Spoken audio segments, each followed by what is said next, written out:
start off, everyone's going to be talking about the quarterback situation. Andy is still battling through his injury. Like I said the other day, we're glad that it's not his ACL. We're not expecting him to practice today. We're to have him available this week, so he'll be week to week. Justin's going to be our starter, and his prep starts. It usually starts right now. We get out there and we can practice and see where that goes. But I know he's looking forward to and great. He's been extremely supportive, and this is a part of the business. And so now it's a great opportunity for Justin and for all of us as a staff to be able to take this thing and see where he goes with this. Folsey.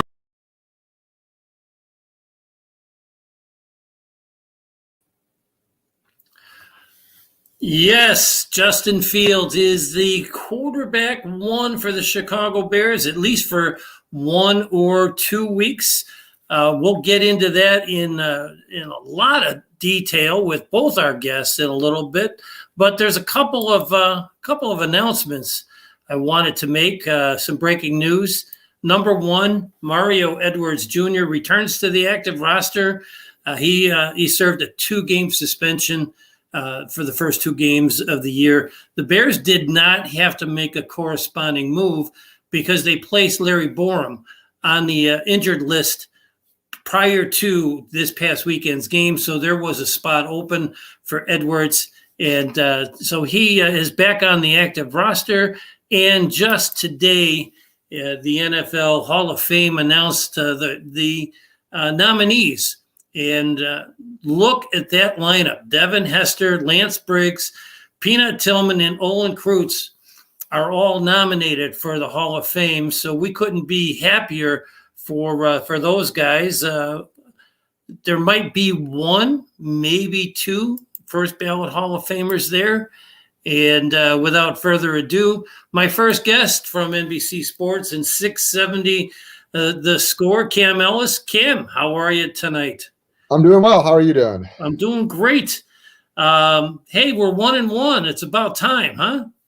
Yeah, they for a second there it was looking like 0-2, but they able to hang on and beat a team that probably should have beaten by more than 3 points. But hey, a win's a win, right?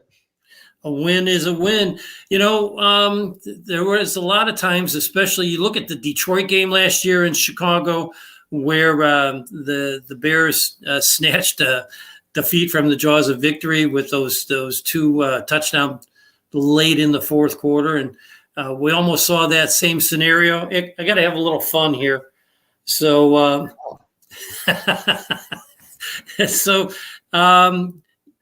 I had just finished typing on Twitter that the Bears defense appeared to be going a little bit soft with about 4 minutes left to go in the fourth quarter.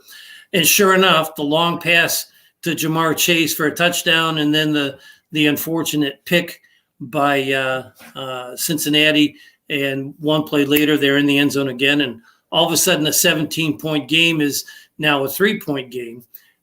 But your thoughts on the entire game, Cam? Let's just go and start from the beginning with Andy Dalton's first drive.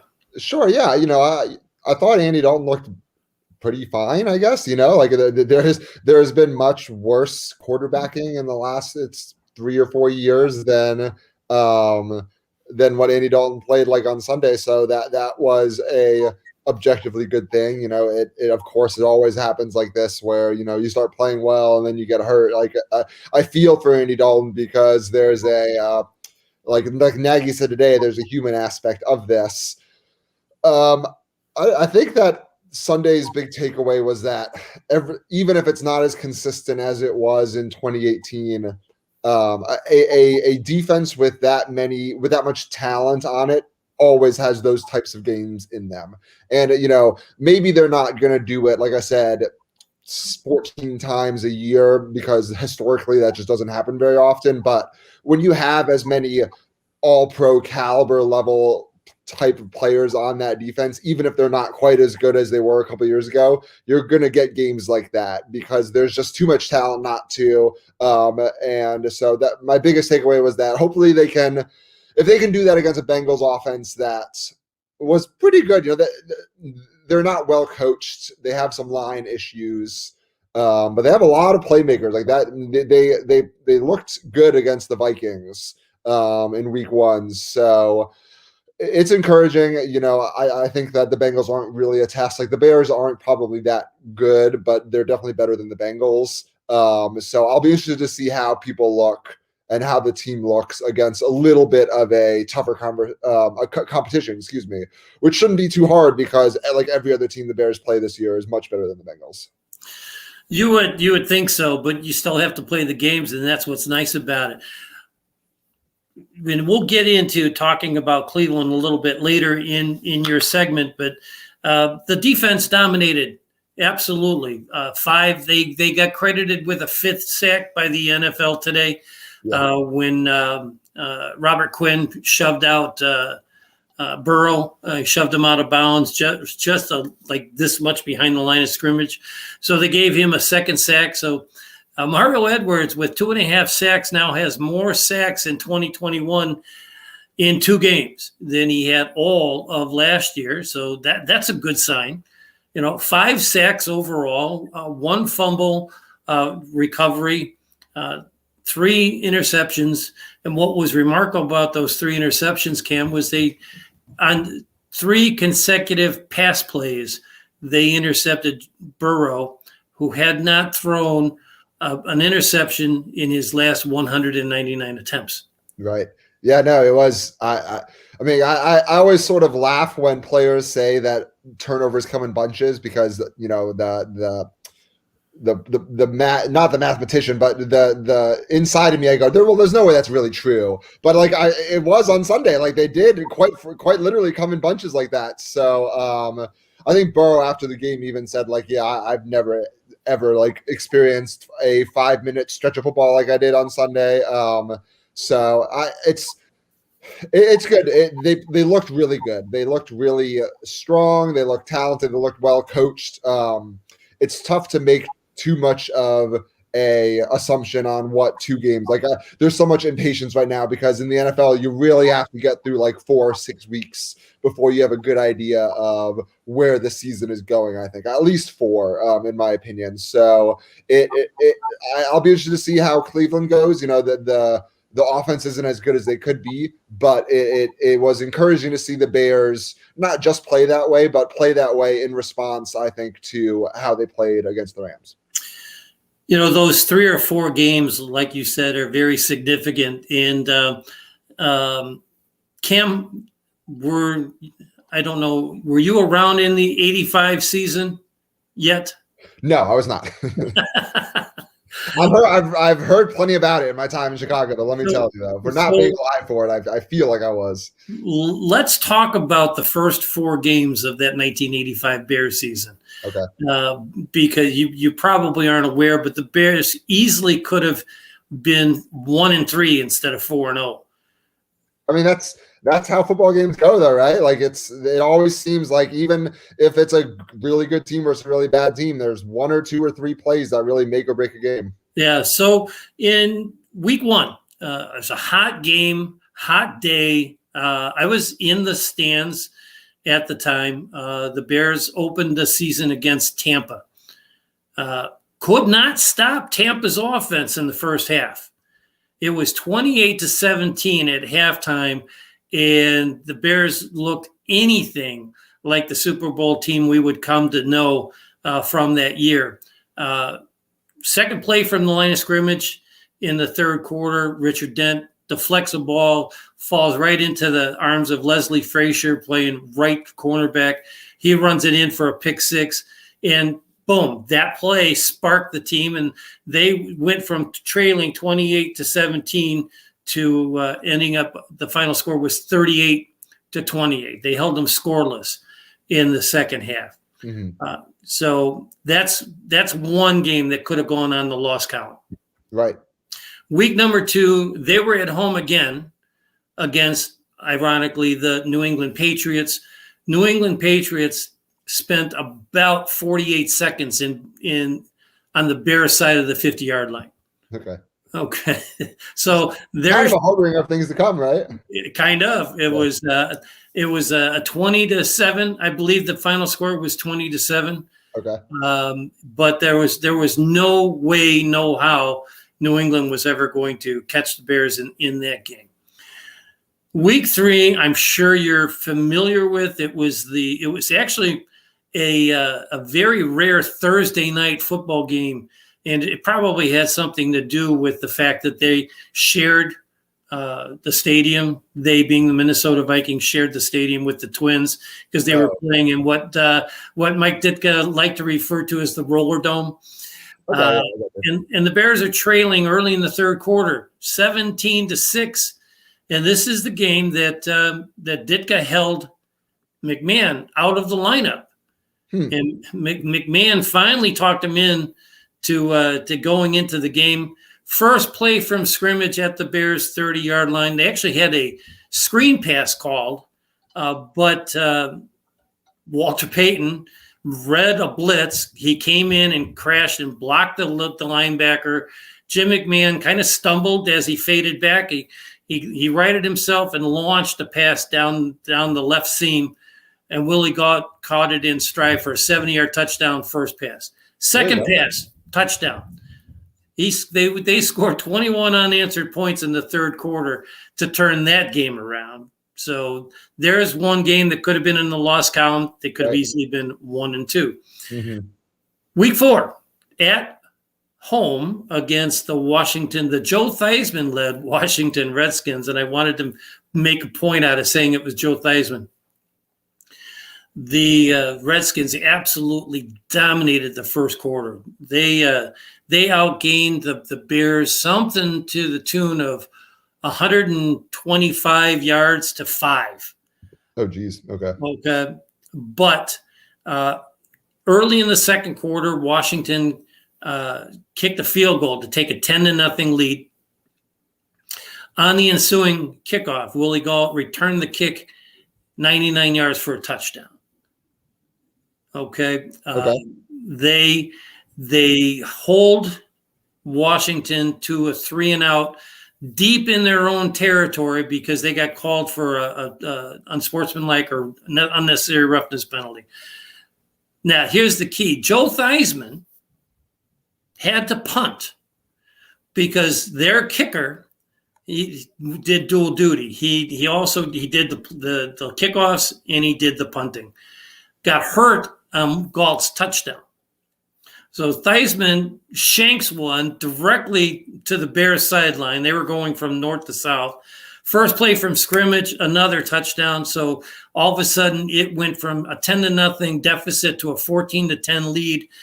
They went on to score a team record 31 points in the second quarter to take a 10-0 deficit and turn it into a 31-10 lead at halftime. They went on to score 2 more touchdowns in the second half to win, going away 45-10. But to your point about those first 3 or 4 games, that's how close the Bears were to going instead of 4-0 to be 1-4. Yeah. And maybe the season comes out completely different than the way it did. Yeah, I mean, I know that I think in one of the Bill Belichick books, he talks about how he considers, September to really be a more meaningful, but still a preseason. Like there are so many, the teams. I mean, the Bears were 3-1 last year, and like no one remembers them being a good team last year because they weren't. And so it's just it is difficult to hold back from making rush judgments because every game is so important in the NFL that you really want to feel like each one is sort of an edict on the season, but that's really, we're not going to know a whole lot about the Bears until, mid-October. Around their bye is in early November, I think. So it's a good start, and at least Justin Fields will be playing, so it could be worse. It could definitely be worse. Basketball and hockey have, 80, 82 game seasons. Of course, the Major League Baseball is 162 games. To put it in perspective, one loss in the NFL is like a 10-game losing streak. Right. In baseball.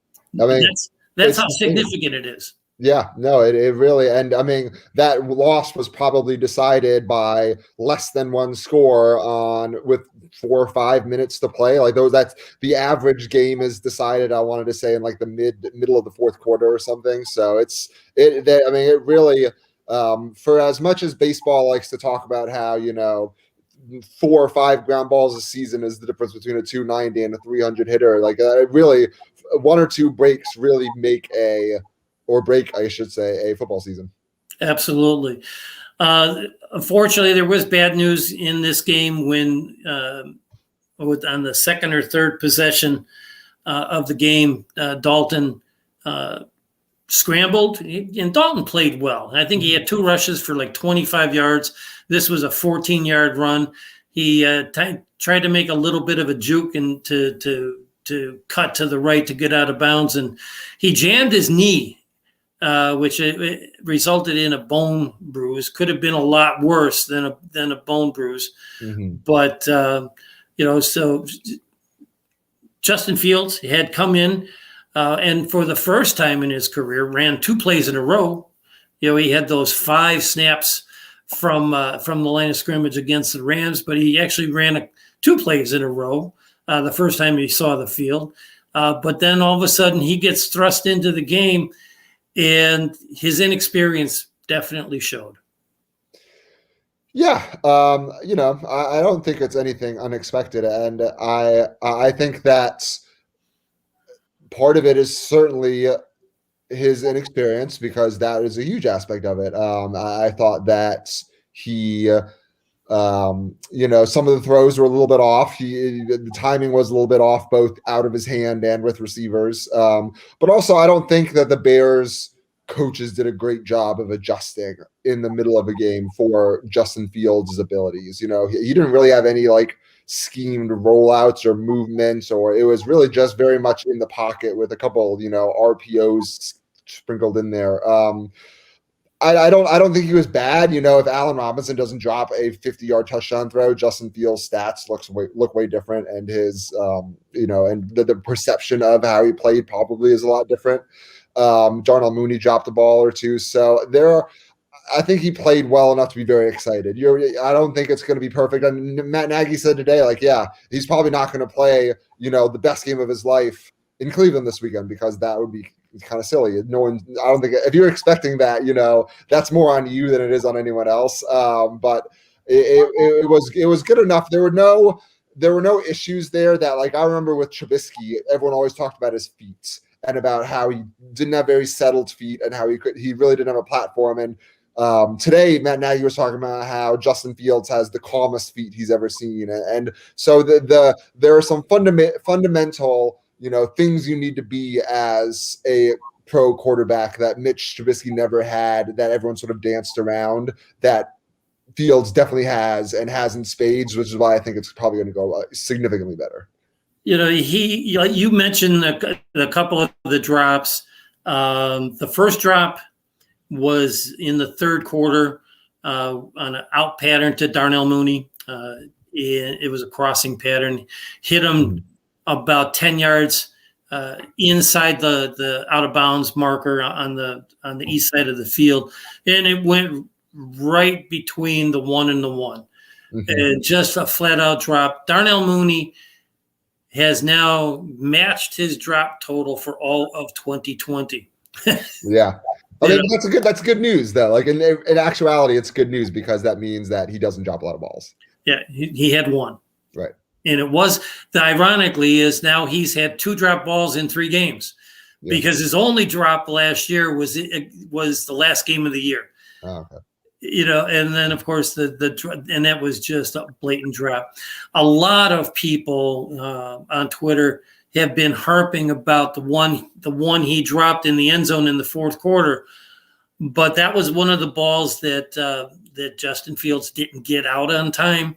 And even if Mooney had made a miraculous catch, because it just barely hit his fingertips, he was already out of bounds. Yeah, it would have been a tough play. I agree. No, his first foot was already out of bounds, so you can't call that a drop. It was more. That one was one of maybe 2 bad throws that Justin Fields had out of the 13 passes that he threw. In fact, I guess it was earlier today, maybe it was yesterday. And ironically, it's Dan Orlovsky. Dan Orlovsky was not a big fan of Justin Fields around draft time.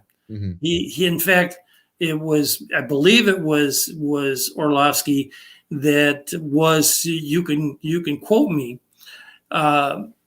Orlovsky was one of the guys, if not the guy, that put out the story that Justin Fields, per his sources, was one of the guys that is last one in, first one out mentality.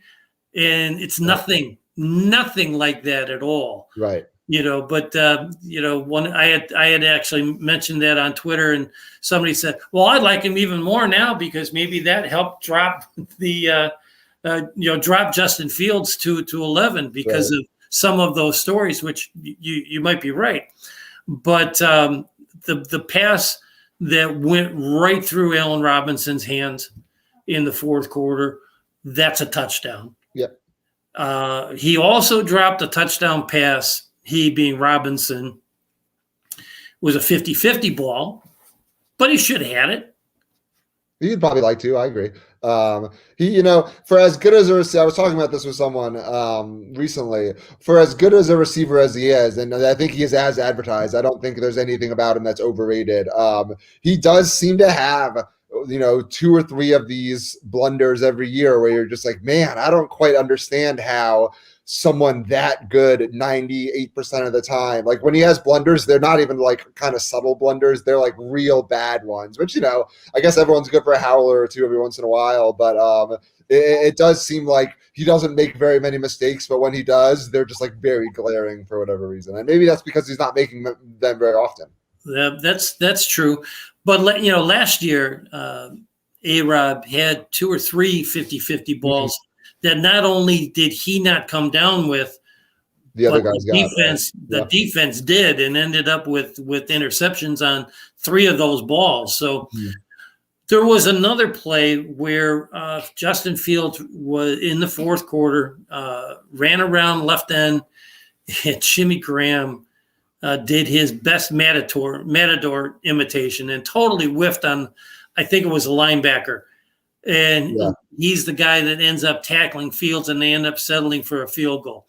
So, there's 3 touchdowns that Fields could have been accountable for in the second half, and quite frankly, didn't happen. They ended up punting on the long pass play to Robinson and the other 2. I don't remember if the run and the 50-50 ball were on the same drive. I can't remember that, but if they weren't, that's 21 points that Justin Fields could have been accountable for, rather than the 6 points. I think that's the thing, is that's why people should be excited, because it was not a great game, but he didn't play poorly by any means. The results just weren't there. But like the results are going to be there, more often than not. It just didn't go their way this time around. Yeah, absolutely. But they ended up finally, they won the game.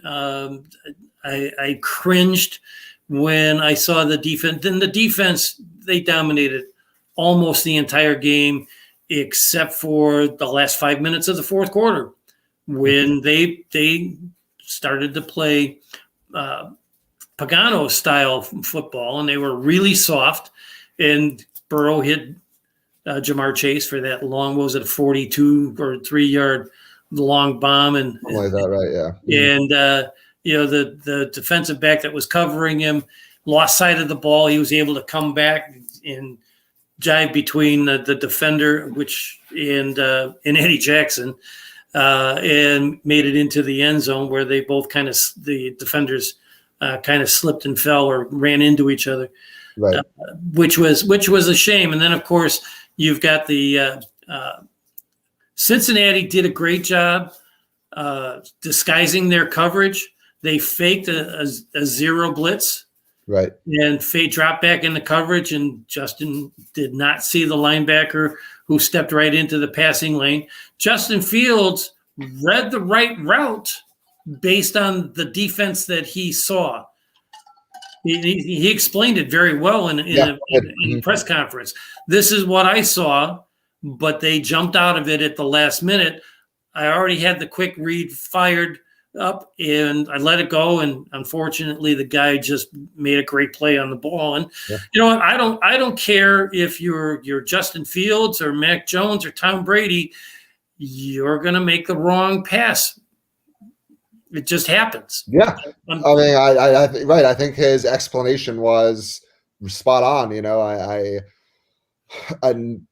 that's going to be something that, you know, a year from now, he's probably going to know more about defenses or whatever that scheme was on a broader level, that they sometimes do sort of roll out of cover zero at the last second. Like these are just things that are going to show up for this season, maybe a little bit of next season, that are going to be learning experiences, and or why he should be playing. Like you're not, maybe you're going to learn that on a cue card in the middle of the week sometime, and that's all well and good, but like nothing, I bet he's not going to make that mistake again. And I think you're going to get that experience from, you know, playing in these games.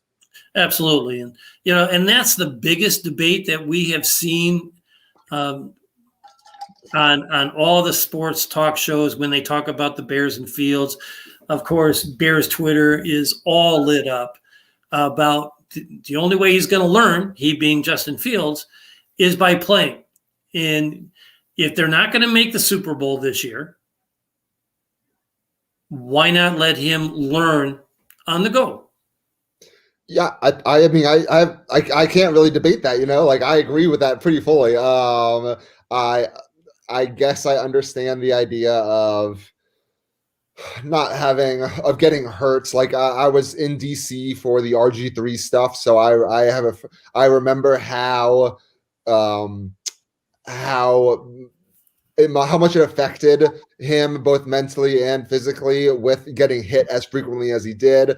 And, you know, they're not the same. Like, I don't think Fields is going to take off and run in the same way or the same schematic sense that RG3 was being used. But I wonder if how much getting hit a lot really affects someone. I don't think that's a real good reason to sit a player that you only have under contract for 5 years in the first place. You know, like that is a not insignificant amount of his time as a Chicago Bear spent being scared to play him, which doesn't really make a whole lot of sense to me. But otherwise, I mean, I agree that I don't think that you need to be a fully developed quarterback to start in the NFL if you're not trying to win a Super Bowl this year. And if you're in year one of a longer term development plan, which this seems to be the case here, I don't see the harm in playing if coaches say you're ready. You know, our new tackle, Peters, he had a presser yesterday, and he actually has some interesting things.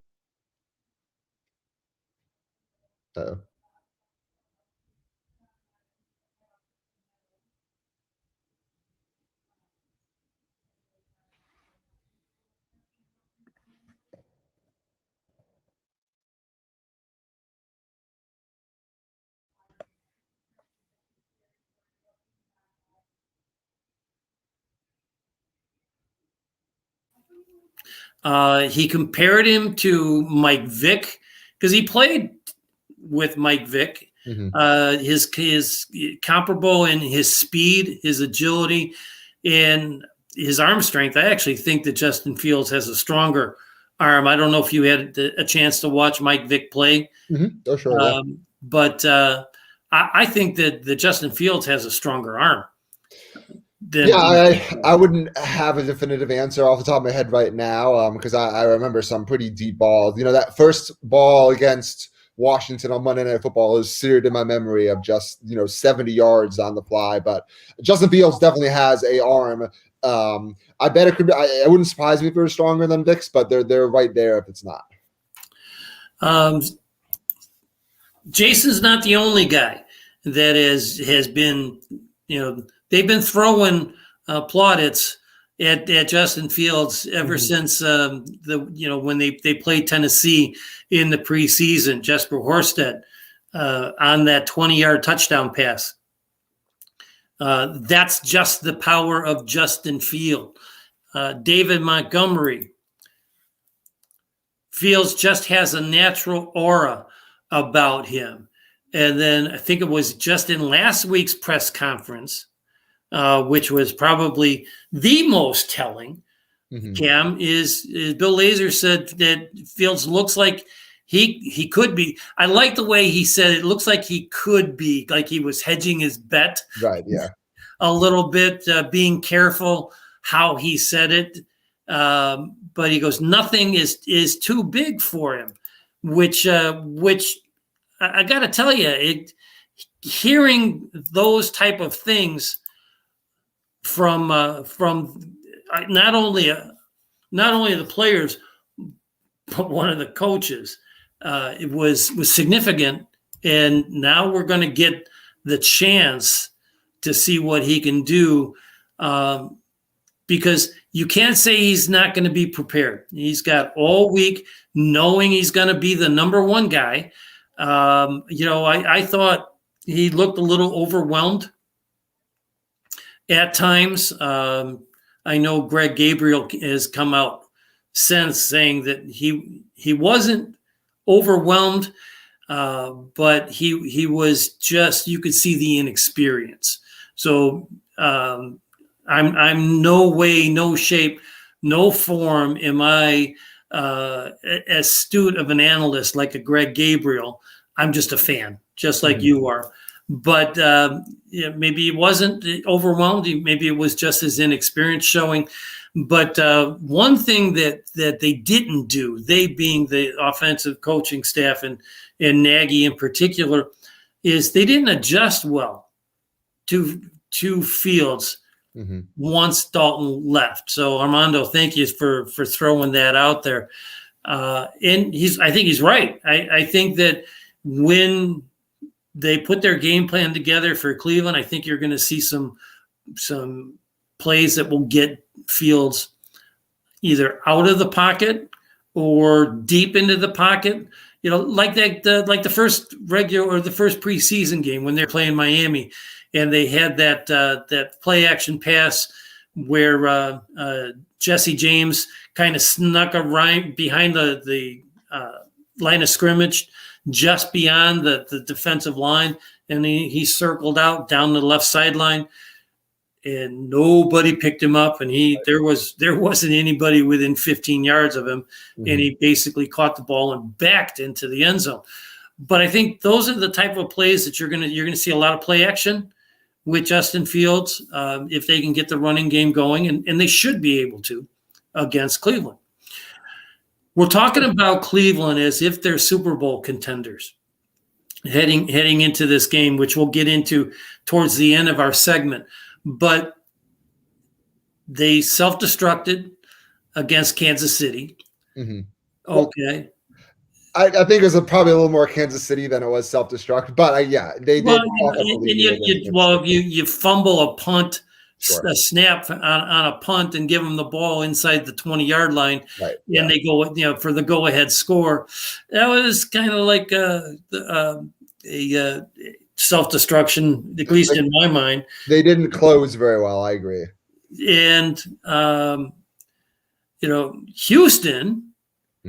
The team that everybody picks to be 0-17, and they actually won their first game of the year, was taking it to Cleveland all game long until Tyrod Taylor got hurt and had to sit out the rest of the game. Okay, so can they be beat? Yeah, sure they can. They've already been beat once. Of course, it was Kansas City that beat him. But, this is a team that's been giving up points. And now one of their wide receivers just hit the injured list. And I don't know if Odell Beckham is going to be activated for this game. So, I think stopping the run will be key.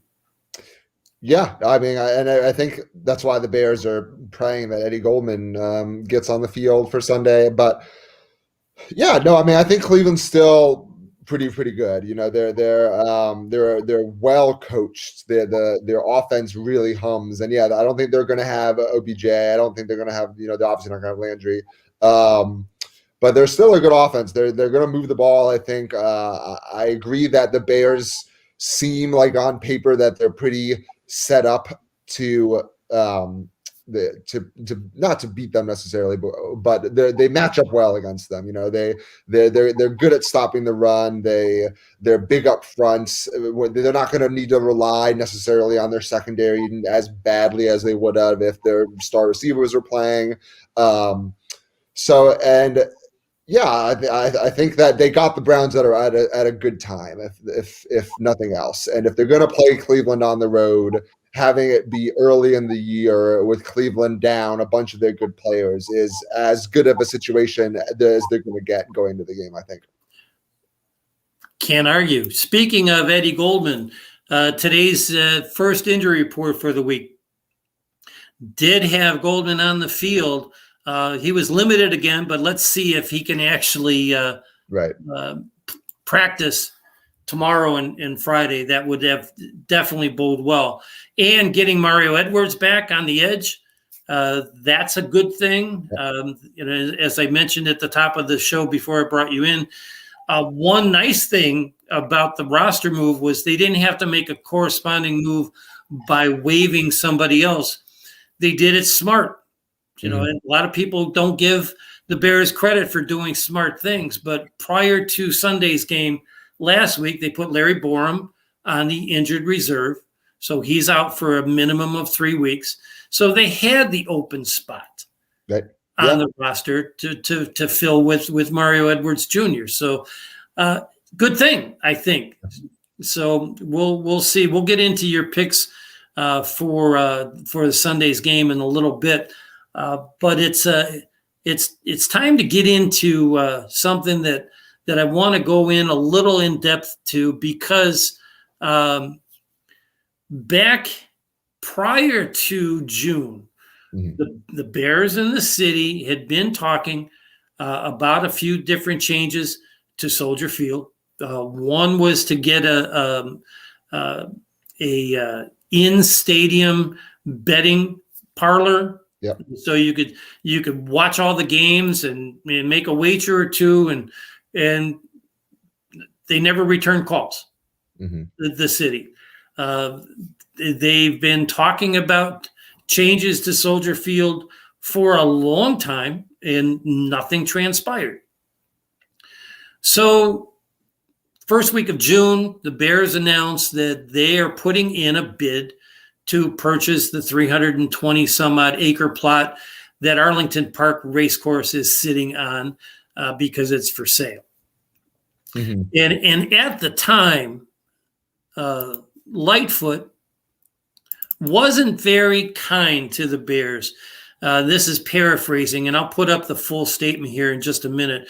But Lightfoot was pretty flippant, saying that we want the Bears organization to focus on what, as she being a season ticket holder and blah, blah, blah, they want them to be focused on beating the Packers and being relevant past October, and everything else. This is just a ploy for negotiating, and everything else is just noise. So she, let's just say she didn't take the Bears seriously.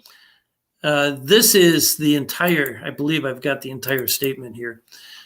Okay. And I'll read it for everybody if they don't have this on full screen. Our city is home to some of the world's finest sports teams who have played a vital role in the city's reopening. Forgetting about the 100 years past that we've had with Chicago sports. As part of the city's recovery, many organizations are doubling down on their commitment to Chicago, and we expect the Chicago Bears to follow suit. The Bears are locked into a lease at Soldier Field until 2033. In addition, this announcement from the Bears comes, the announcement that they put the bid on Arlington Park comes in the midst of negotiations for improvements at Soldier Field. This is clearly a negotiating tactic that the Bears have used before. As a season ticket holder and longtime Bears fan, I am committed to keeping the Chicago name in our football team. And like most Bear fans, We want the organization to focus on putting a winning team on the field, beating the Packers finally, and being relevant past October, and the rest is all just noise. Boy, I could shoot so many holes in this one, Cam. It's absolutely ridiculous. And suddenly, in a article posted by the Sun Times, she's now taking it completely different stance, saying that this was just this past Monday. Mayor Lightfoot said she is putting together a small team to try and accommodate the Bears' needs. I'm willing to sit down with the Bears at any time, but it takes two to tango. They've got to articulate to me and my team a specific set of asks, and we have not gotten that yet. So, again, that's a lot of, I'm sorry, you got to call it what it is. It's baloney, because the Bears have been trying to negotiate with the city for over a year to get things done at Soldier Field, and it has fallen on deaf ears like it always has in the past. And now suddenly, 5 days before the last race scheduled for Arlington Park on the 25th, she holds a Zoom meeting with the editors at the Sun-Times saying, I'm going to put together a team, and I need the Bears to come to the table with a specific set of requests. You know, I think that Chicago politics are pretty ugly, and I think that a lot of this on both sides is just Chicago politics. I think that Lori's MO is sort of this very, I think being flippant publicly about things is something that it's not only exclusive for Bears. Like she sort of has that public persona of she's very tough. She's going to give it right back to you. So I'm not surprised that she was snarky about it. I thought it was kind of a funny line, but it doesn't surprise me. Just like it doesn't surprise me that the Bears are, calling her bluff. I think that I think it's quick to try and figure what's going to happen out when really this is a pretty slow burn, I would say. Like technically the Bears still have 8 or 9 years left on their lease. It only costs $80 million something to leave, but still building a stadium in Arlington Heights is a 5 or 6 year project. I think this is probably pretty par for the course right now in terms of public negotiating, public posturing. The city of Chicago sort of has a responsibility to say we're not going to get bullied by a NFL team owner because that's just not how it works. And the team has a responsibility to publicly say, hey, we're looking out for our fans, and if the city is not interested in playing ball, we'll go find another city that will. So I think that there's still plenty of interest on both sides in talking. I don't know whether that will come out to them saying enjoy Arlington Heights, whether that comes out to them saying, yeah, bulldoze Soldier and build whatever you want. I don't think either side are freezing the other one out. I think I bet there's probably conversation happening behind the scenes. I think nothing about this feels very substantial outside of that. It's very kind of messy and public. But that's not unusual for city and NFL team disputes, that's happening in Oakland. It did happen in Oakland. It's happening, and it happened in St. Louis. It happens in a lot of places. So this doesn't surprise me.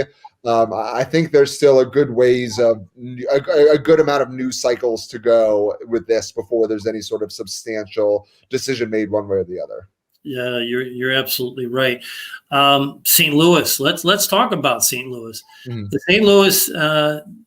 The city of St. Louis had the Cardinals, who moved to St. Louis from Chicago. For a lot of our younger fans that don't know, the Chicago Cardinals played at Comiskey Park for a long, long time. because the St. Louis Cardinals are the second team in the league that has been around for the entire 102 years, which a lot of people don't realize. Right. So they moved to St. Louis in the 60s. They moved to Arizona, where they've been ever since. They've been the Arizona Cardinals. I think they were the Phoenix Cardinals when they first moved out there. Then they became the Arizona Cardinals. Then the Los Angeles Rams left LA and came to St. Louis and played there for several years. In fact, that was the St. Louis Ram team was the team that Devin Hester had his 2 kickoff returns back in 2006. Right. Now that he's being nominated or he's eligible and is on the list of nominees for the NFL Hall of Fame this year. And of course, they being the city of St. Louis, lost the Rams and they moved back to Los Angeles. Yeah. The LA Raiders or the Oakland Raiders. The Oakland Raiders moved to Los Angeles, moved back to Oakland, and now they're in Las Vegas for year 2. So yeah, it's just absolutely some crazy politics. But Jack Silverstein from the Windy City Gridiron did some great pieces a little while ago when this whole bid came out, and I was not aware that the Bears actually had signed a 5-year lease to play their home games starting in 1971 in Evanston at Northwestern's football stadium. Did not know that. No, me neither. You know, they did play one game in Evanston, their first game of the year in their last season at Wrigley Field because they couldn't get the field ready. So the Bears played behind the 8 ball for decades because they would play all their preseason games on the road because Wrigley Field wasn't ready. They would play 3, sometimes 4 straight road games in the regular season because as baseball season got longer and longer and longer, it crept into the beginning of the football season. So they ended up playing 3, sometimes 4 games on the road to start the year. They played one game where they opened in Chicago. And I don't know, you're not old enough, obviously, to remember the games at Wrigley Field. But after baseball season ended, they put up temporary bleachers in right field. So they came right behind the bench to increase the seating capacity of Wrigley Field from 30 some odd thousand to around 40, I think it was 44,000. Well, they played the Washington, and of course, baseball was still ongoing, so they didn't even have their temporary stands up for that game. That's wild. You know, and then they played one game in Evanston the last year that they played a home game. The last year they played at Wrigley Field. I was 13 years old the last year the Bears played in Wrigley Field, and I actually had the pleasure of attending the very last Bears game ever played at Soldier Field. And then I was actually at the game, their very first game, regular season game, at Soldier Field when they came from behind to beat the Pittsburgh Steelers. So a lot of fun memories with my dad and going to Bears games. But getting back to this whole situation with Mayor Lightfoot, to come out 5 days. 5 days. And why is that significant? 5 days before the racing season ends at Arlington Park. Why is that significant? Well, that obviously it's significant because the owners of Arlington Park have withheld the bid information until the racing season's over. Okay, and I've got a gentleman coming on the show next week. We're going to go into more detail. He's got some sources that are telling him that they're going to announce that there are 3 finalists for the bid on Arlington Park, and go from there. And the Bears are definitely one of the 3. So that gives you an indication that Lightfoot knows that the Bears are, if not the winning bid, at least one of the 3 finalists for the parcel out in Arlington Park. And now all of a sudden, I'm going to put together a team to talk to the Bears 5 days before the racing season is over. Yeah, I mean, I think that it's all calculated. Like she has been whether this was planned out by her or whether this plan was brought to her by her staff. This is all. I don't think she's slapping this together last moment, but yeah, it is obvious that they have, whether both of them or her side of the team have sort of moved into the next stage of posturing and negotiating, which is seemingly, if they were playing. If they were playing bad cop all summer, maybe they play good cop for a couple of 6 months here or whatever. And it's all sort of part of the dance of this all. But yeah, it was notable that she shifted tone because you're right. It was so far away from what it had been for so long. In this Zoom meeting she had with the Sun-Times, she was questioned about the restructuring of Soldier Field. In a lot of movers and shakers back in the late 90s, while they were putting together the plans to renovate Soldier Field, a lot of the big players in Chicago wanted a retractable dome. Now, based on the asymmetrical plans, the footprint of Soldier Field, it would pretty much be impossible to retrofit a retractable dome on that. So there would have to be some substantial changes to that stadium, and they're going to have to move. They're not going to be able to play at Soldier Field while the renovation takes place. Right. So I'm going to throw out a scenario. Okay, you know who Pat Ryan is, right? Okay, Pat Ryan is the man whose names is now on Dyke Stadium, right? Because he went there and he donated a ton of money to renovate the stadium once before in Evanston. But he's also, I think, a 19 point something or other % shareholder of the Bears. I believe he also has the right of first refusal when the Bears, should the McCaskies ever want to sell the team. Okay. So wouldn't it be easy for Mr. Ryan, the billionaire that he is, to add 15,000 seats, 15,000 more seats to the stadium in Evanston? It would then hold more fans than Soldier Field does now currently. So I think Evanston might have something to say about that. I know that Evanston and Northwestern don't exactly get along with that stadium. But yes, I agree that in theory, I think that's probably where the Bears would play if they had to wait for a couple of years. Yeah. So you can either move them to Northwestern.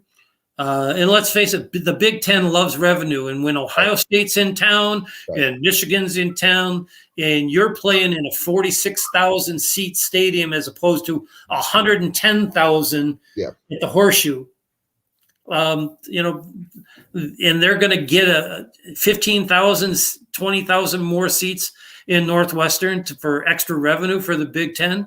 You think they're going to say no? No, I don't think so. They'd say, I don't think that school would have any problem with that. I think the town of Evanston might be a little gun shy about signing off on a huge expansion project just because I know that they don't love the situation already. But yeah, I think that money would probably prevail in that situation. I agree.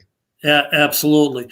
So in either event, whether it's renovating Soldier Field or doing a partial tear down and rebuild to add restaurants, increase seating capacity, or you can tear it down, leave up the old the old columns, turn it into some type of a park district user friendly site. There's 3 different situations, 3 different parcels of land near Soldier Field where they can build a brand new stadium from the ground up.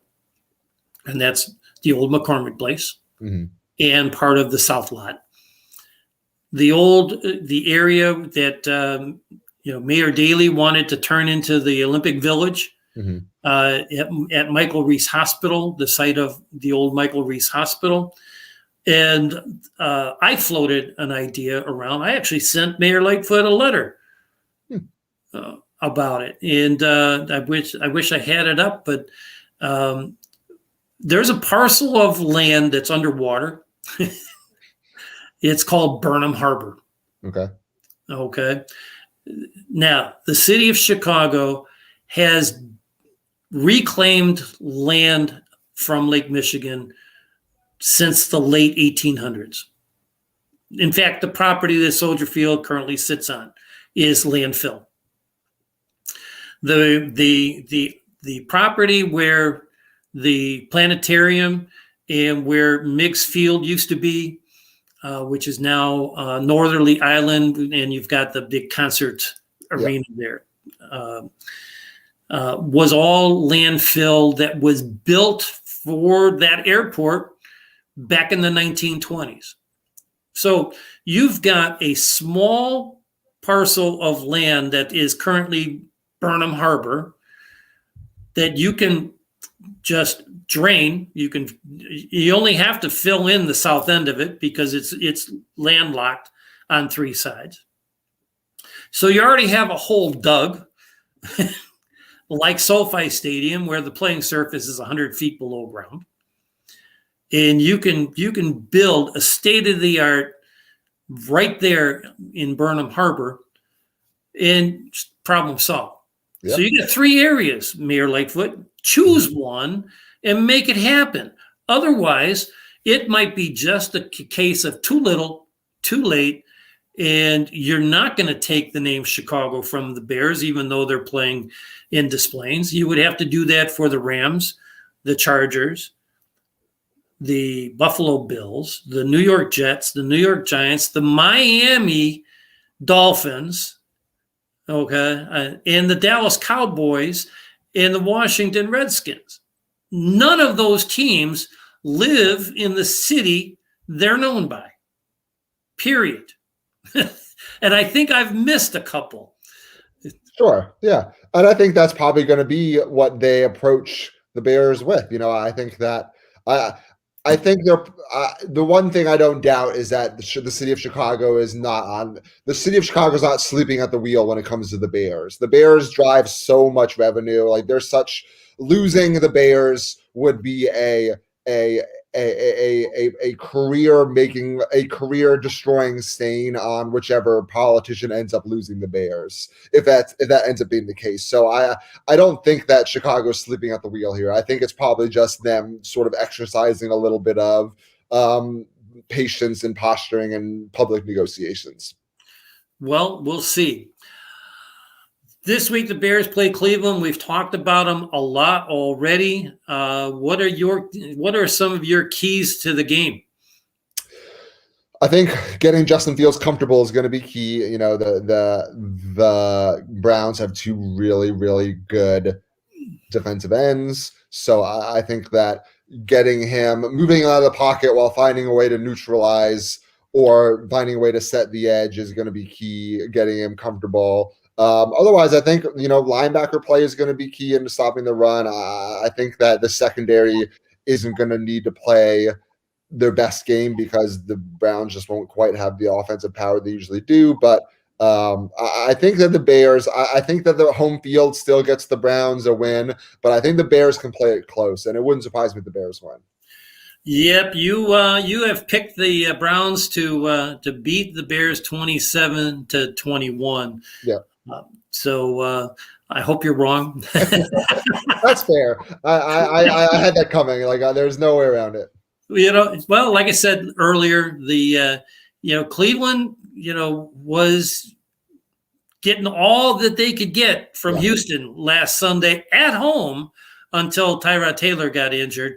And so we'll see what we can see. Cam, been a pleasure to have you on. I know we misfired a couple of times trying to get you on the show since your last visit. I hope we don't have to wait as long as we have this time around. I appreciate it. I always enjoy talking to you. So thanks for having me on. And, hey, give us a plug on the score, will you? Yeah. Next time I'm on the radio, I'll be sure to do that. Thank you. I appreciate it. All right, man. Have a great night. We'll see you again soon. And we'll take a quick break to hear from our sponsor and then the editor-in-chief of Windy City Gridiron, the one and only Lester Wiltfong. I just heard my favorite band is in town. I'd love to get good seats, but everywhere I've looked, the ticket sites have crazy service fees. Haven't you heard of TixSplits? Who? TixSplits. They don't gouge you with crazy fees. The price they advertise is the price you pay, plus a small delivery fee. Never pay service fees again. Go to TixBlitz.com today. TixSplits.com. Guaranteed seats, low prices. That's TixSplits.com. Every ticket, every venue, everywhere. So to start off, everyone's going to be talking about the quarterback situation. Andy is still battling through his injury. Like I said the other day, we're glad that it's not his ACL. We're not expecting him to practice today. We're to have him available this week, so he'll be week to week. Justin's going to be our starter, and his prep starts. It basically starts right now.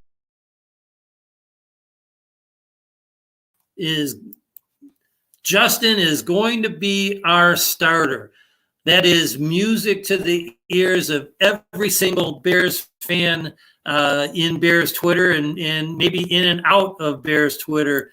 So to talk about that and some other things, we're glad to welcome back. Lester, it's been a long time since we had you on the show, it seems like. So welcome back, my friend. How's it going? It's been a few weeks, yeah. Yeah. It's usually I have you on every 3 weeks or so. And I think it's 4 or 5, maybe even 6 weeks since we had you on. So welcome back to the 1-1 Chicago Bears in this edition of the Halatek Hall Show, reviewing the Bengals victory and the subsequent news that Justin is going to start this Sunday in Ohio, no less. Yeah. Just about 75 miles north of Columbus, up in Cleveland. So, give me an idea of what your thoughts have been, not only for the Bengals game, but maybe for the entire first 2 weeks of the season. Yeah, I mean, the Bears have looked like I pretty much thought they would look. I mean, it was the Rams are a legit Super Bowl contender. So going up against the Rams, I don't think anyone really expected the Bears to win that. I know a few people picked them, but if we're being honest with ourselves, that was going to be a tough one for the Bears there. And then, it played out like a lot of people thought. And then, of course, you went on to the Bengals game. They were playing at home. They had the home crowd behind them. I did pick the Bears to win that game. But again, that was a close game. The Bengals have a really young and exciting offense. So it was kind of cool that the Bears defense really stepped up and did what they had to do to make a statement in that game. And, 4 turnovers, the turnover bucket was jamming. So that was awesome to see that. And then, of course, Justin Fields gets in. It's unfortunate the way it had to happen this way, but, these guys are professionals. They'll adjust and they'll make their move and they'll get back in the game. Justin Fields, from an amateur view, because I'm not a professional by any stretch of the imagination, but I thought he was a little overwhelmed at times on Sunday. Greg Gabriel came out and said today that Justin Fields wasn't overwhelmed, but his inexperience showed. What's your take? Yeah, I mean, it's his first game. Yeah, he played a little bit, the first week, but like 6 snaps. I know they had planned. It seemed like they planned to ramp up his plays because he was in for a full series before they pulled him out. So he was going to play more regardless.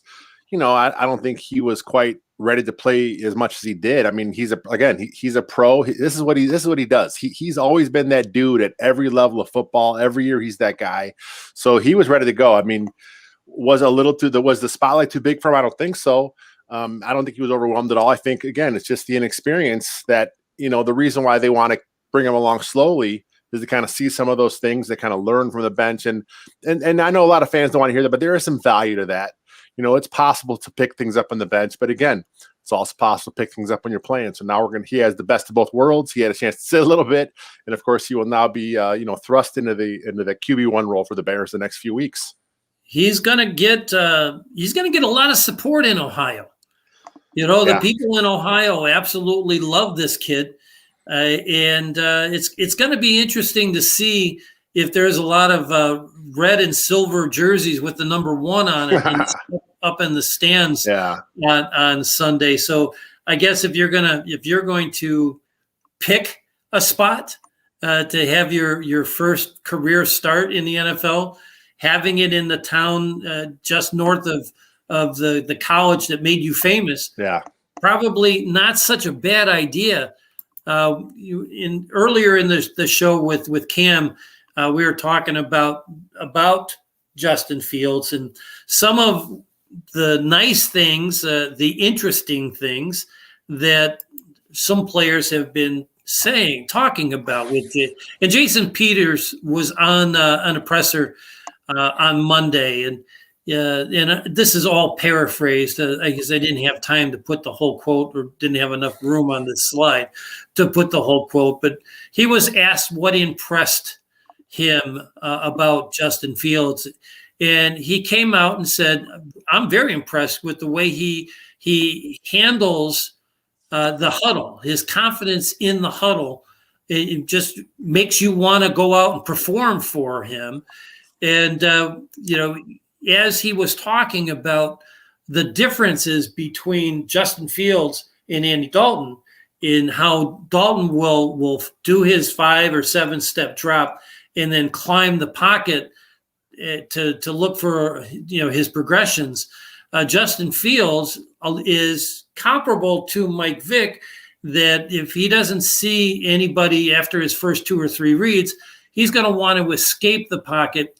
And, Jason Peters literally said in that regard, he's comparable to Mike Vick in both his speed, his agility, and his arm strength. So some interesting comments from our newest offensive tackle. Yeah, it was cool to hear him say that, because it's rare you hear a guy that plays that position give some technical stuff, and he really he put it out there that, like you said, with a guy like a Vic or a guy like Russell Wilson, a lot of times when the play breaks down, instead of stepping up, what they want to do is they want to escape right or left. So with Jason Peters has to be more cognizant of is he has to take his guy a little deeper, because expecting the guy to step up is one thing, expecting him to dart out to the side is another, because now that's when you get those strip sacks. And that's exactly what happened on that second Justin Fields sack in the game is Peters didn't take his guy quite deep enough.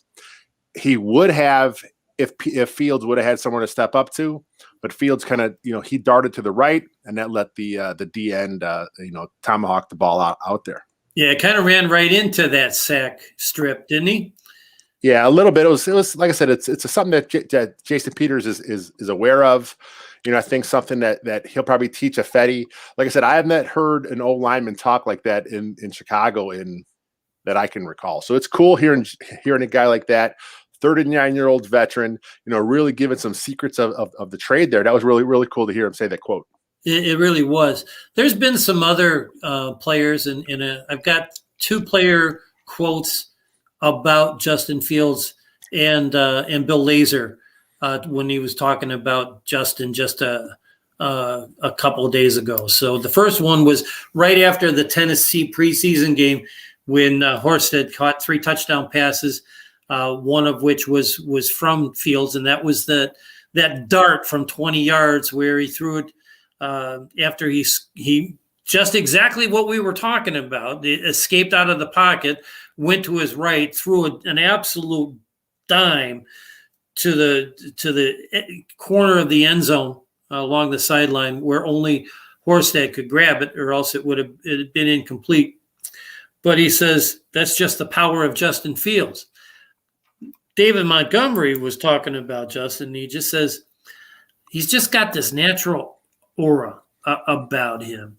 And then before the Cincinnati game, Bill Lazors said about Fields, he looks like, and this was interesting how he hedged on this comment because he's cognizant of the fact that Dalton is the starter. He says he looks like he could be successful. Nothing was too big for him in the game against the Rams. So some really eye-opening quotes about Justin Fields from all four of those guys. I mean, everyone that's spoken about him so far with the Bears, whether it's coaches, whether it's players, whether it's the scouts or the GMs, I mean, they love him. I mean, he's done everything they've asked him to do. You know, they've all said he's a bit further along where they anticipated him at this time. You know, that just tells you the work ethic he has. I mean, he has just been, like I said, he's been that dude every level, high school, college. You know, he's used to having the accolades, and he's used to having the spotlight on him, and it's showing right now. Yeah. Ian Rappaport talked a little bit about Justin Fields a couple of days ago, saying that the excitement in Chicago is real. Yeah. In every practice, there's a wow moment or wow throws, and it happens every day. We're talking about Justin Fields. Well, that's the cool thing. I know when Matt Nagy first announced that Justin Fields will be the scout team quarterback, you know, Bears Twitter blew up and they said, that's so stupid. You know, what's the point? And then I think it was actually Greg Gabriel came out and said that the reason he does that is because the guy who runs a scout team gets more work than the actual number two. Nick Foles doesn't really do much of practice because most of the reps at the starting O goes to, of course, Dalton. And then Justin Fields will get a few reps here and there as the number two.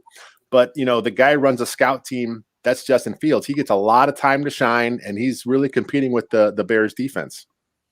Absolutely. Hey, right before we came on the air, I want to get your thoughts about this. I'm going to throw it up so you can see it. The NFL Hall of Fame announced their nominees, the entire nominees. There's over 120, I think.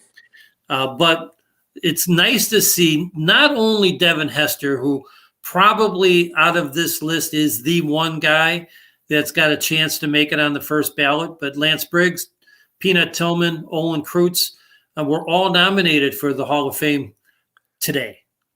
Yeah, I think this is Hester's. He's one of the 11 first-year eligible players. Briggs, Peanut, and Kreutz have been on there before, but to me, I think they all have a good chance. If it was me voting, of course, I'd have the first ballot with Devin Hester. I think Olin Kreutz is the guy that belongs in there as myself.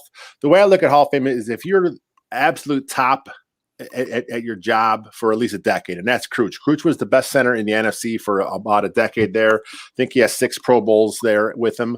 And then with Peanut, you know, he never got the Pro Bowl kind of accolades or the All-Pro accolades till late in his career. And that's because a lot of people just didn't understand what he was doing. You know, they didn't really understand the impact of the forced fumble. They didn't understand the impact of playing in that Tampa 2 zone defense. And that kind of is why Lance Briggs got dinged too, because Briggs wasn't a guy that was getting the sacks. And of course, when you look at a guy like Briggs and that position in the NFL, everyone expects sacks out of that, but that wasn't Briggs' job. Briggs was playing a lot in coverage. He was really good at that role. He was good against the run. To me, all 4 of those guys are Hall of Famers, but honestly, I don't think only Hester probably will get in. I think a Peanut Tillman may at some point, just because he changed the entire game. Every time you watch the games now, they all talk about the Peanut Punch.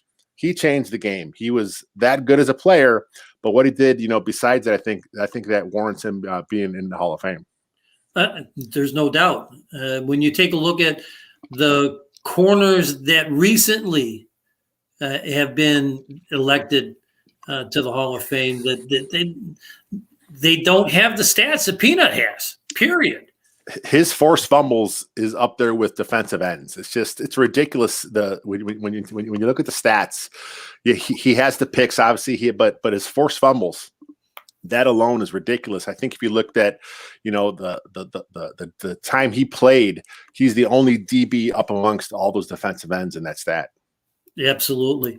Again, right before we went on the air, Mario Edwards was returned to the active roster, which is good. It provides some much needed depth along that defensive line.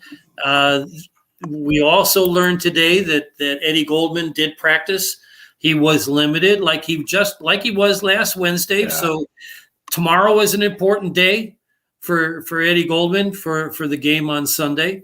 So it'll be remain to be seen what happens there. I want to go back and talk a little bit more about Justin Fields. There's Dan Orlovsky, who was not very what's the word I'm looking for? He was not a big Justin Fields fan around draft time. In fact, it was Dan Orlovsky, if memory serves, and I was talking about that with Cam Ellis earlier in the first segment. Orlovsky was the guy that said that according to his sources, that floated out there, and that blew up when that floated. That Justin Fields was a last in, first out kind of guy, which is proven to be nothing anywhere resembling the truth. He's always in early. One of the things that right before camp ended, he didn't have a great segment.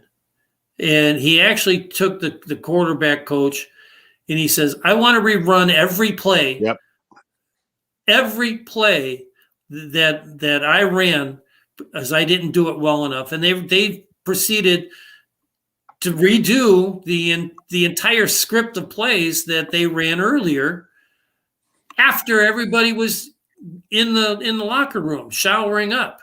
So that's the kind of guy he is driven to be great. But the nice part about Orlovsky is he's turned around in recent weeks, and I guess my wife is coming home, so my folks are going nuts. Dan Orlovsky he was out. He did about a 3-minute video. I believe it was yesterday.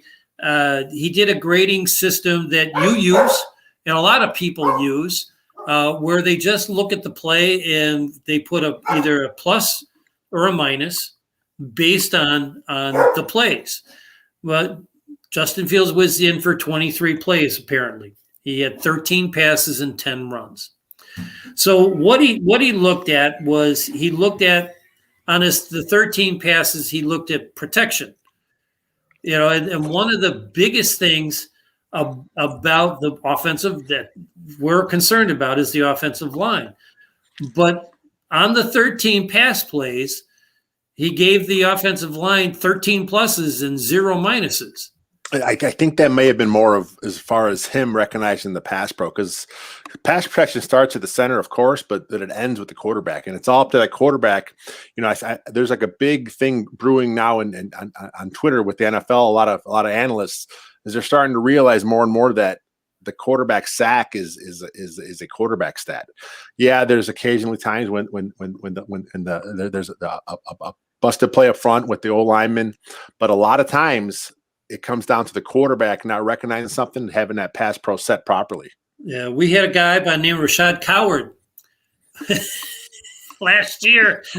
There were a lot of plays. That's the instance where that's on that guy playing whatever he's playing. But a lot of times, not playing, like, as the case may be. Like with a guy like Orlovsky, what he's breaking down there is how the pass pro is set for him, how he recognized the pass pro. Did he get the mic set properly?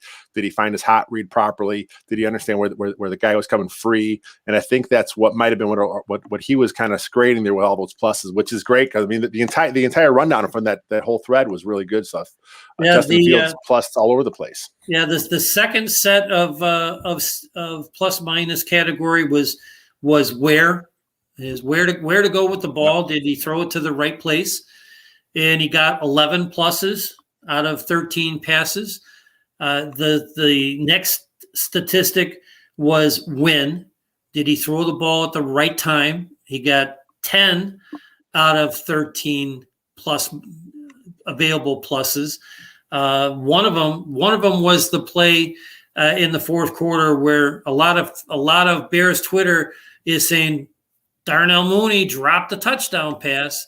No, he didn't. The ball was out of bounds because he had a hitch and didn't throw it in time. If he would have, it would have been a touchdown. But A, he threw it late. B, by the time it got to Mooney, Mooney was out of bounds.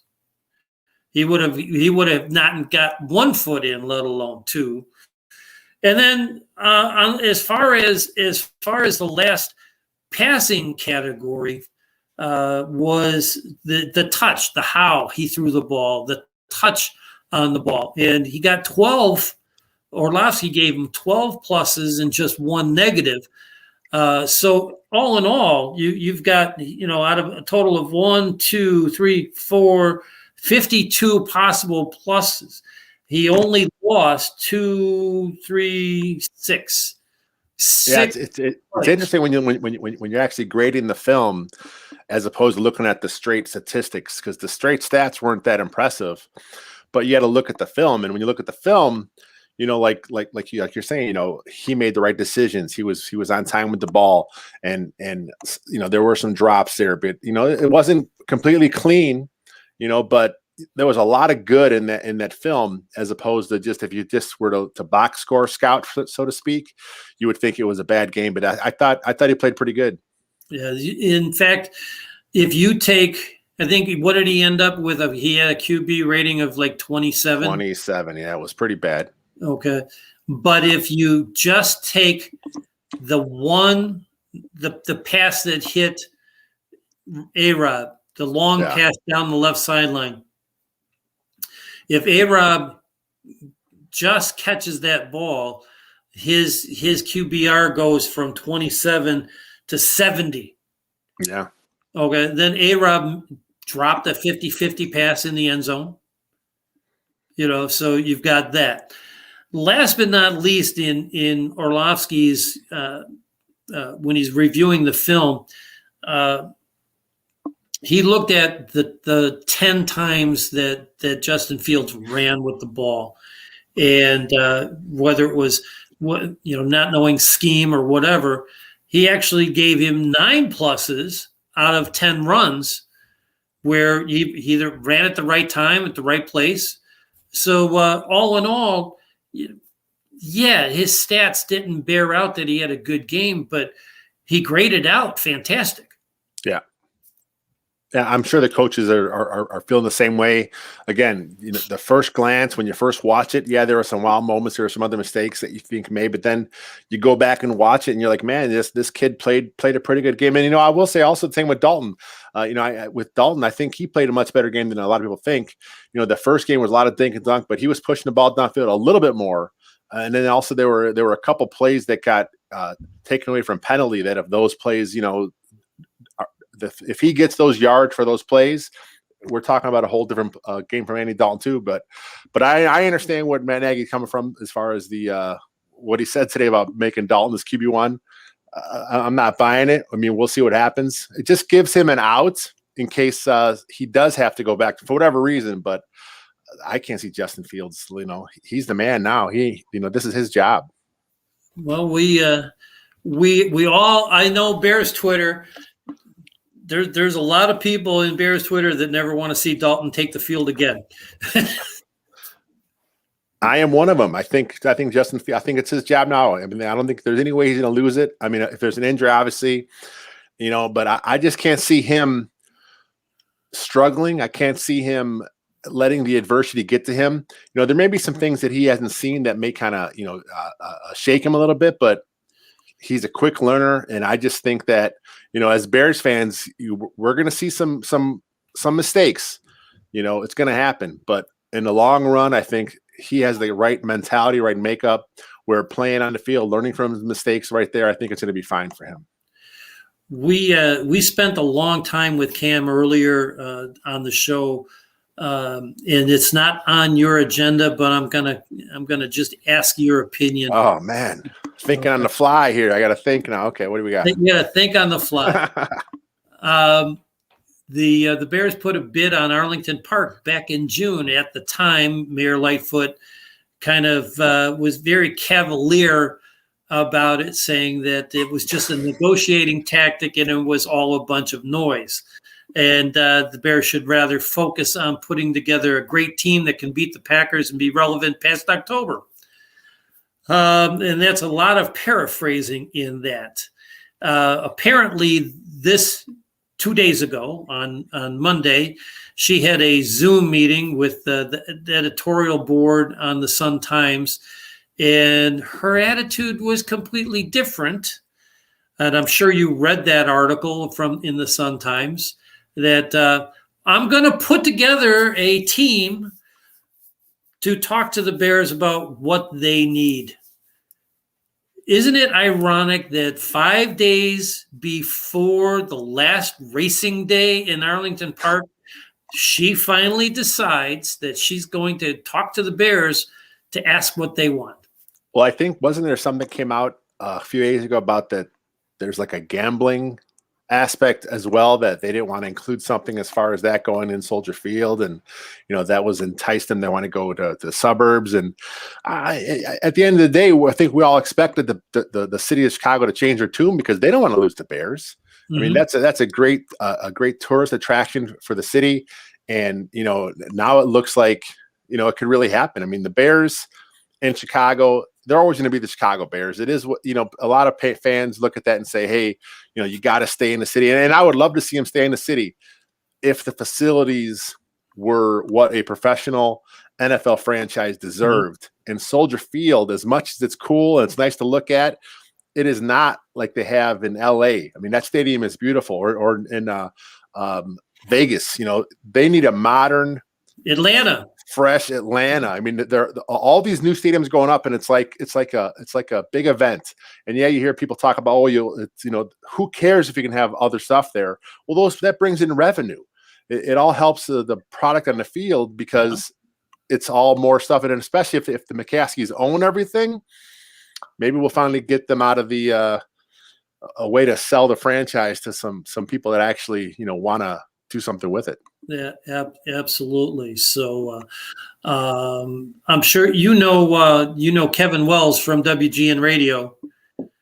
He's actually going to be on the show next week, and he's got some insiders. I don't know, some sources. He talked a little bit about it on the Club Dub podcast with Eric Lambert, and Drew Cole a few weeks ago.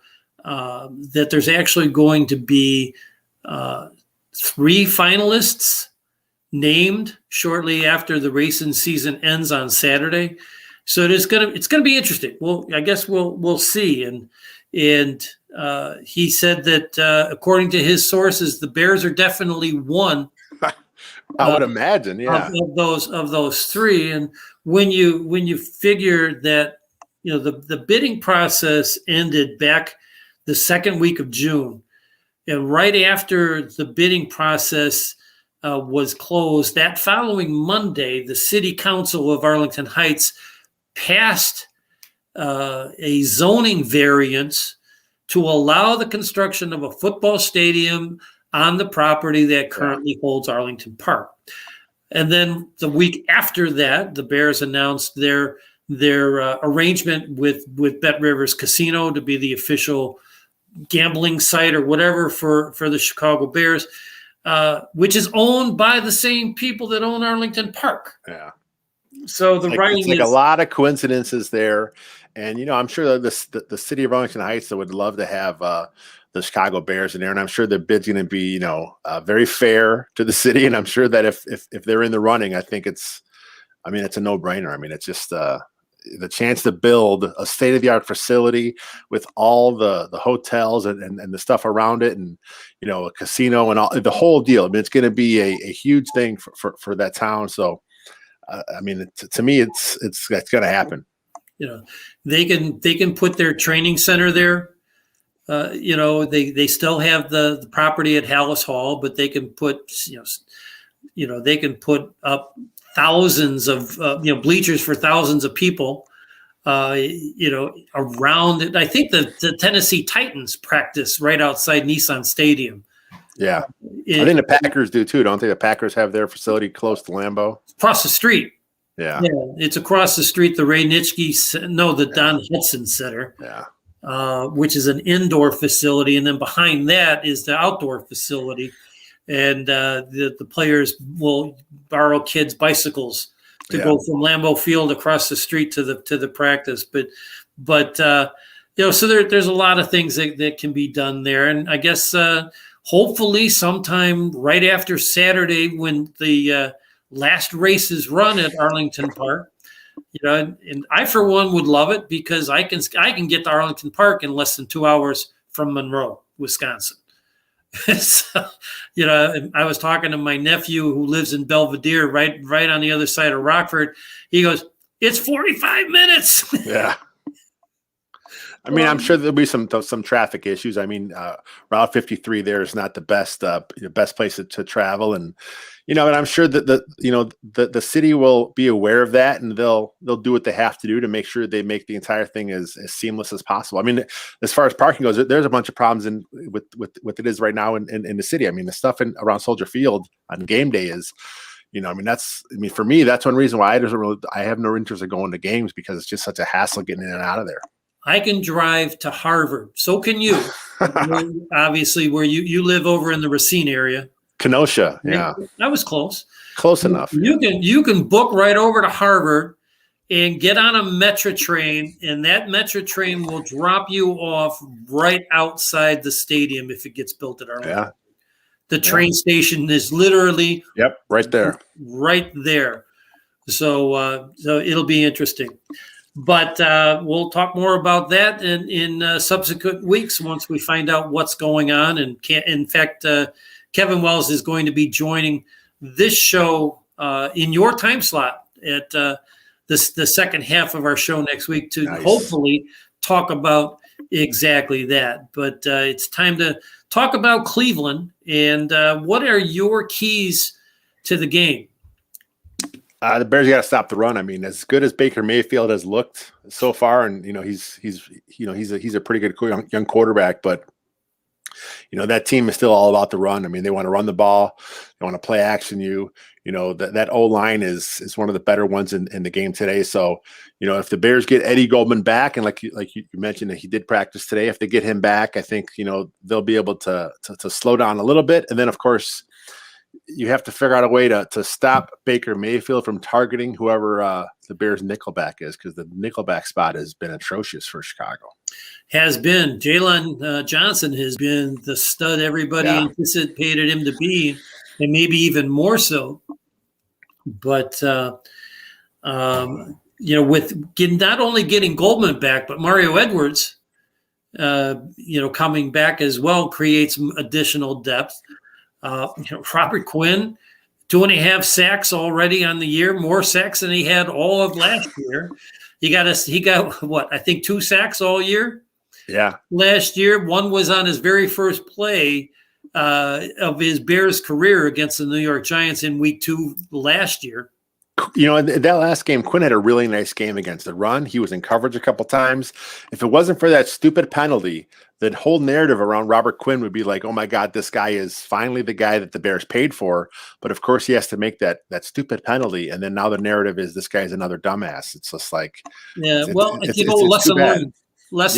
Because you know what? Burrow set him up. Oh yeah.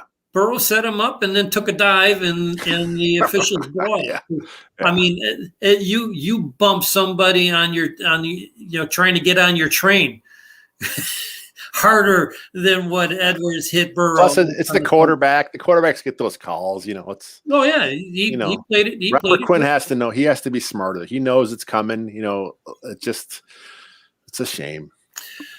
One thing that I think the Bears have a real shot at this game is that in close games, Cleveland tends to not finish. Let's just say, did you know? I think it's Angie Agar. She's the NFL. She does these press conferences. Oh yeah. Oh, she's gorgeous blonde. She's hysterical, and so she wears different jerseys and she really hammered Nagy after week 1 and week 2. That was all about Fields, but she was talking about the Cleveland Kansas City game, and she's holding a can and a can opener, wearing a Cleveland Browns jersey. And she's crying because she couldn't get it to work and can't. And then she comes on again. And the very next frame is her wearing a Kansas City jersey. And she says, "We know you have problems with openers." They're like 2-24-2 or something like that. Since they came back into the league after Cleveland, the original Cleveland Browns went to Baltimore. But she's hysterical. But so they imploded against Kansas City. And Houston was giving him everything that they could ask for until Tyrod Taylor went out with his hammy problem. So I think the Bears actually have a shot in this game, but when it comes to a prediction, you don't see it that way. There it is. Nope. I think that Cleveland just has too much overall. It's going to be close, like I have there, but I just think that the Browns have a little too much on offense. They have a little bit too much on defense, and I think they'll have something for Justin Fields. I think Fields is going to play pretty good, but again, first start for a rookie, those don't always go so good. Well, my friend, I'm going to have to disagree with you. Of course, yeah. Oh, there it is. Yeah, nice. When's the last time you actually picked against the Bears? I'm curious. Last year. Okay, just checking. I'm just checking. Yeah, I did. Okay. I I picked against the Bears 2 or 3 times last year.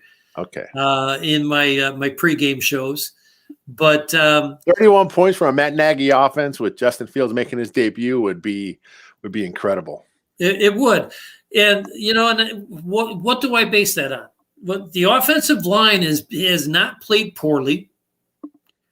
Okay, so now they're 3 games into the season, so they should have even more continuity than they had against the Rams. Yeah, they're playing a tough defensive line, but they've been scored on. Yeah. Houston scored on them. Kansas City scores on everybody, but you got to remember that in weeks 13, 14, 15, and 16 last year. They scored 30 or more points in 4 straight games. I keep on harping on that because it was impressive, even though it was against the likes of Houston and some other of those the dregs of the NFL. They weren't the best, but the last time the Bears scored 30 or more points in 4 straight games from aside from last year. You have to go all the way back to I was a little boy of 8 years old, but 1965, Gale Sayers and Dick Butkus rookie year. They scored 40 or more points in 5 out of 6 contests, and that includes the December contest against the 49ers. Where they won 61-14 when Gale Sayers ran off his incredible 6-touchdown game. So nice. Can they do it? Yeah, they can. So you're saying the Bears are due to have an offensive explosion? They haven't. Every 40 years they're due. They haven't had a 30-point game in 3 straight games. They had 4 straight before that. Nice. Not counting the playoff game against New Orleans. So that's 5 straight games. So do I think they're due? I do, because look at the talent that they've got on the edges. They haven't utilized the tight end at all, which surprises the hell out of me, because what did we talk about all preseason with the depth at tight end? the tight end is one of the keys to Matt Nagy's offense. They're saving Jimmy Graham for this game, I think, because he's got no reps the first few weeks of the season. So He's had maybe 3 targets? Yeah, maybe. Maybe. Komet I think he had 5 grabs in the first game. I don't think he had anywhere near that. 1 catch, no yards in the second. One thing that interests me is to see if Horsted is active, because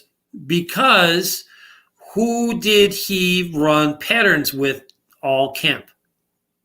Justin Fields. Oh yeah, Fields. Yeah, I mean it's possible. I mean I can't see it happening because that means that you're gonna have to have those reps that usually go to Komet or go to Graham, go to Horsted. And I think the Bears got a little something going on with Jesse James. Kind of he does both spots, and I think they've been using Holtz a little bit now as the blocking guy. So I mean, it'd be nice. I mean, I'm also a big fan of Jesper Horsted. I love the story. I think it's awesome, coming from where he did, but I just can't see a fit right now as the 5th tight end, because this team has some other playmakers waiting too. I mean, we haven't seen Brashad Perriman yet. The chance he may be active this week. We'll have to wait and see how they're going to do it. Again, a lot of it is matchups. So the Browns have a pretty nice secondary. They may think they can run on them, so they may keep it with the 4 tight ends and try and grind things out and keep the game nice and slow and low scoring for Justin Fields and try and run the ball and do some play action. We'll see. I mean, if it can be a really explosive offensive game, I would love it. I'm just not sure I see that happening. We're talking about, you can be explosive but be conservative at the same time. And what I mean by that is take a look at Green Bay Monday night. Okay, Aaron Rodgers is all over. He threw for 4 touchdown passes Monday night against the Detroit Lions. His touchdown passes, when measured from the line of scrimmage, went for -3, 0, 0, and 19 yards. Yeah, that nice little tap pass. Yeah. Okay, the little shovel, to what's his name? 3 Bears of them. fans hate the shovel pass. Bears fans hate that. They call it cute. They think it's a cute play. Gabriel had one of those against that famous Tampa game of 18. Yeah. He had one of those, but he was what? If you take out the one, he had one 50-yard pass, and if you take that out, he threw for 205 yards. Yeah, I mean it's still Aaron Rodgers. I mean he's fantastic, and as Bears fans, it would be great if Justin Fields ever gets to that level. I think that's the hope, and if that happens, that'll be fantastic.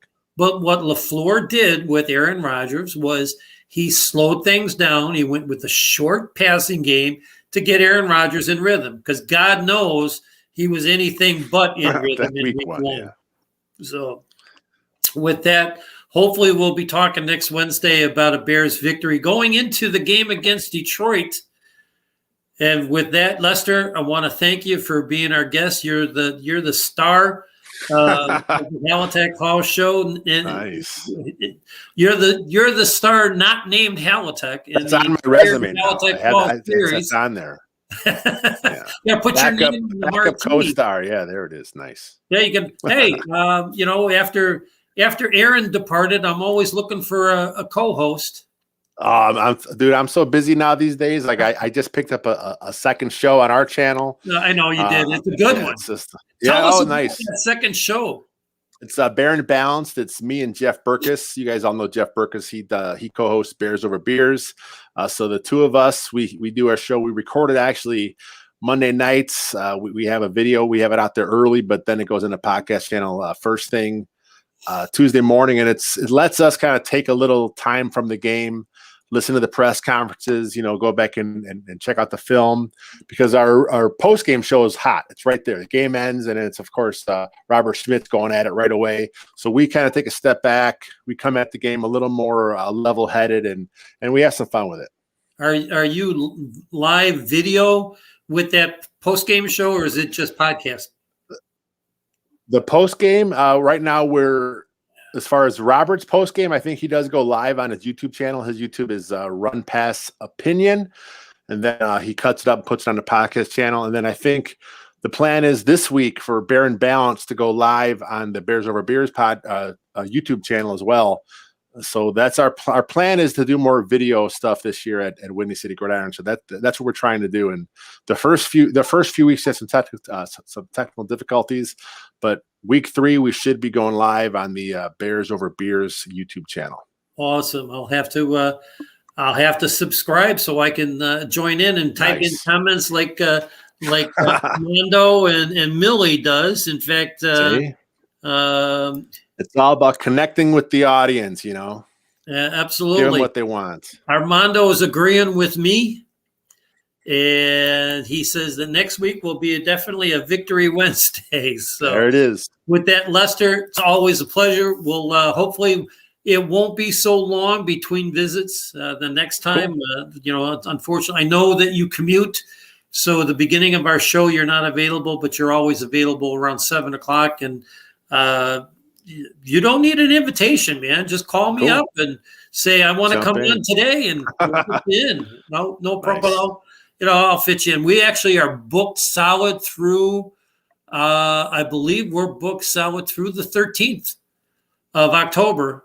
Nice. With guests. So it's nice. Ken Davis from Underside Center Podcast. And Ken's great, yeah. And Kevin Wells will be our guests next week. So tune in to that. I'm going to let you go so you can maybe eat some dinner and sit back and watch. I don't know if the Cubs are playing tonight or not, because I don't know what the weather is like down in Chicago, but St. Louis is putting it to the Braves right now. It's 6-0 only in the 4th inning in Milwaukee. So, and of course, both the White Sox and the Cleveland Indians got postponed today. So if you're a White Sox fan, the magic number is still at 2. They start a 5-game series with Cleveland with a doubleheader tomorrow, and all they had to do is win one of those games because one win and one Cleveland loss clinches the division for the White Sox. So go Sox, go Bears. Cleveland sucks.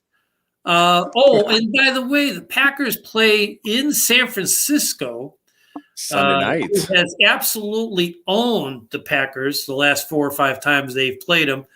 So the Bears could literally be sitting alone in first place come about 10 o'clock Sunday night. So that's my story. I'm sticking to it.